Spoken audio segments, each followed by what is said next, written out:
Dis donc Fabien, comment bien rédiger une annonce immobilière? C'est simple, n'est-ce pas? Un vrai jeu d'enfant. Oui, bah tu parles, c'est comme quand tu nous fais un gâteau sans recette. Une cata, quoi.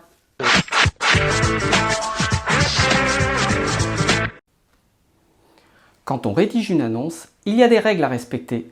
On ne fait pas n'importe quoi. C'est comme quand on fait un gâteau, Fabien. Il faut bien une recette. On n'est quand même pas tous des Maminova.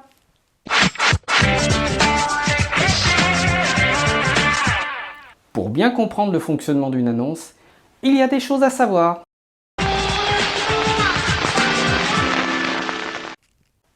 Alors pour ne pas se tromper, il faut comprendre le fonctionnement et l'objectif de l'annonce. Car oui, il y a des choses à savoir et à ne pas faire. 4 choses sont importantes, dans l'ordre: le prix, la première photo, l'accroche et le texte. On va commencer par la chose la plus importante, qui est évidemment le prix. Et on s'entend bien sûr que le prix a été validé en amont et que le bien est au prix du marché. Sinon, les acquéreurs ne verront pas votre annonce, puisqu'elle n'apparaîtra pas dans leurs critères de recherche, notamment budgétaires. Après le prix, vient le choix de la photo principale. Ah, mais Isabelle, il y a plein de photos dans les annonces, il suffit juste de visualiser. Eh bien non, Fabien. La première photo doit attirer l'œil pour permettre à l'acquéreur de se projeter et de vouloir en savoir plus.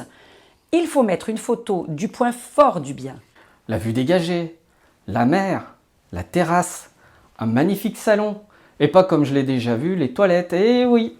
Et surtout, bannissez les photos verticales et sombres qui réduisent les volumes. Passons maintenant au titre de l'annonce qui est la véritable accroche, le slogan de votre annonce. L'accroche, c'est la petite phrase qui vous donne envie d'aller plus loin. C'est ce que l'on utilise d'ailleurs dans toutes les publicités. Alors pourquoi ne pas l'utiliser également en immobilier? L'accroche doit être courte et efficace. Elle doit apporter de l'information non visible sur la photo, mais importante pour donner de la valeur au bien. Vous le voyez, dans une publicité avec un pot de Nutella, aucun slogan ne dira « pâte à tartiner au chocolat », puisque ça se voit.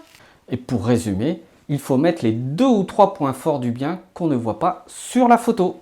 Bon, le prix est bon, la photo magnifique, l'accroche donne envie, et on clique pour en savoir plus. Et c'est là qu'on tombe sur l'annonce. Et là aussi, attention! Votre annonce doit être courte et ne doit pas remplacer la visite. Elle doit aller à l'essentiel. Pas de phrases longues, ne pas utiliser des superlatifs à chaque ligne. N'oubliez pas que votre acquéreur va faire marcher son imagination et risque d'être particulièrement déçu lors de la visite si les superlatifs ne sont pas au rendez-vous. Pas de choses compliquées. Tout doit être facile à comprendre et intuitif. Attention à l'utilisation, voire à la surutilisation des abréviations à longueur de phrase, que personne ne comprend d'ailleurs. Il y a un ordre logique dans une annonce, comme dans une recette de gâteau. C'est le système de l'entonnoir. On part du général pour aller au plus technique. Et tu oublies le principal, Fabien, qui me paraît tellement évident. On s'entend qu'on fait une annonce sans faute d'orthographe. On se relit toujours, on fait relire l'annonce à quelqu'un, ou on utilise le correcteur avant de publier. Bon allez, on résume ?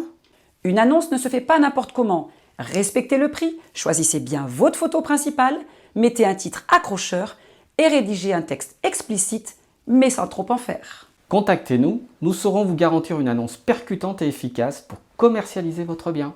On se retrouve la semaine prochaine pour un nouveau sujet de Notre Vie Immo. À la semaine prochaine.